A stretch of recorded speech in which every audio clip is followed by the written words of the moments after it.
Yo, what's up mga pre for today's video? Ayan, kita nyo naman magpapakabit kami ng solar. I mean, kami pala magkakabit. Sorry. Ayan, nagpatulong lang pala kami magbuhat. Yo So, mga pre, magkakabit kami ngayon ng solar sa bubong. Ito yung dati namin naka-install yan.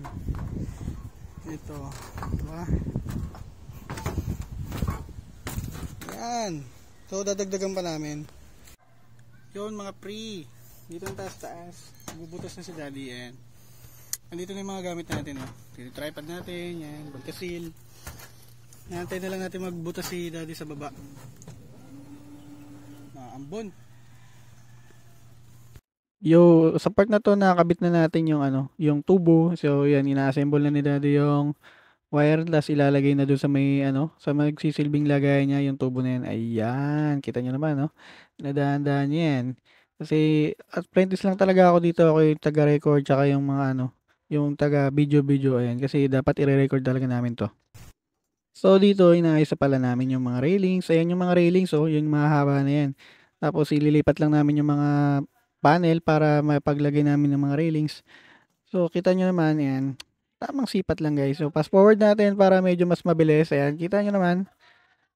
Napakahirap nitong ikabit. Talagang dapat may kasama ka. So, yun. Ayun ako. Ako yung apprentice eh. So, kita nyo naman dito sa video guys. So, nagawa na namin yung mga tungkol sa sa railings. So, yung paglalagyan ng pala doon sa bubong, yung pagtatapalan ng mga paa, yan. Kita nyo naman, no? Nabutasan na ni Daddy isa-isa yan. So, tulong lang tayo guys. So, ako yung taga-ikot yan. Ikot ko. Manual screw kasi nalulubat yung drill namin. So, sa part na to, kita nyo naman yun. Inayos talaga natin yan maigi para matibay. So, dito naman tayo sa may bandang dulo na. So, ayan.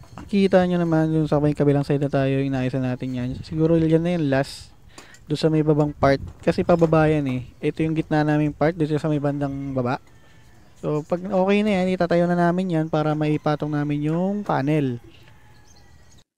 So, ayan na, malapit na. Ayan, iangatan natin. So, yan, ganyan dapat. Yan yung pagpapatungan natin ng panel. So, dapat matibay yan, guys. So, ayusin nyo yung pagkakaikot niyan. Kita nyo naman, no? Talagang pinupulido natin yung gawa. Yan, A. So, ayan. Pagkatapos niyan, dito naman tayo sa may bandang taas na part. So, tamang lipat na. Ayan, inubuhatan ni Daddy. Inayos niya kasi dapat naka-align yan doon sa baba. Kasi dapat pantay yung paglalagyan ng panel. Ayan, no. So, dapat pinapantay natin yan para sure, di ba? Tsaka dapat hihigpitan nyo yung mga, yung mga paa. So, ayan.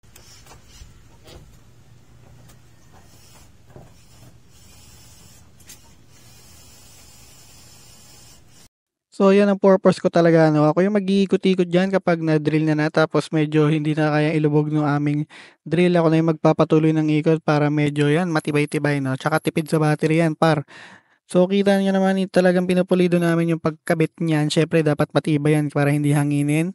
At sa wakas, dahil matibay na yung ating mga paa, so kita niyo naman, iisa-isay na namin yan, bubuhatin na namin para ikabit yung dalawang panel na malaki. So, yung panel nga pala na yan is 7 feet by 5. So, ayan, kita nyo naman, mas malaki pa sa amin yan. Pag matibay na yung mga paa niyan, syempre, i-adjust mo muna para yung panel is hindi siya bumaloktot or lumundo. So, ayan. Pag okay na, syempre, dapat pagkatapos nyo, ikakabit na kagad natin yung wire sa ilalim. Yun yung i-connect natin doon sa baba paglalagyan ng mga battery. So, dito nga pala, yan, yung ina-assemble ni Daddy yung wiring. No, yan dapat yung ilalagay doon sa mga clip na hindi ko alam yung tawag diyan. So tingnan niyo na lang doon sa kanyang YouTube channel na Noel G.